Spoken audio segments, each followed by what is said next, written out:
Hello, I'm Carly Krouse of the Indiana Gazette, and we're gearing up for another week of high school football. This week, we're at Andy Kosneski Field in Indiana, where the Indians will play their home opener on Friday night. 2 weeks are in the books, and there are some obvious questions lingering the local high school football ranks. Can anybody in the Heritage Conference beat Ligonier Valley? Can Marion Center keep it going? Can Indiana get a win? Can United survive the season? And how about those Salzburg Trojans? Ligonier Valley, obviously, is the cream of the Heritage Conference crop again in pursuit of its record-tying fourth straight title. But the Rams don't get to prove themselves this week because United forfeited Saturday's game, the result of dropping from 18 to 14 healthy players during last week's loss to Blairsville. Next up for Ligonier Valley is a date at Salzburg next weekend.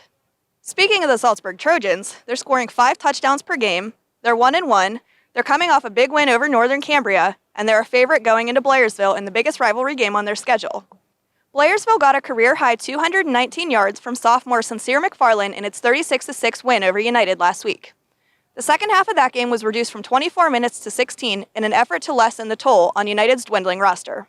The resurgent Marion Center Stingers are 2-0 behind second-year coach Adam Rising, and senior running back Garrett Wells has racked up 4 touchdowns in each game behind a gelling offensive line. Marion Center has topped 40 points in victories over Salzburg and West Shamokin.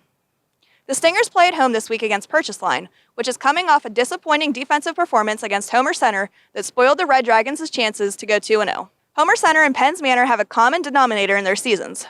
Both teams have gotten crushed by Ligonier Valley. Homer Center 67-0 in its opener, and Penns Manor 47-7 last week. They meet Friday night at Penns Manor, which scored in the final seconds to win its opener against Blairsville.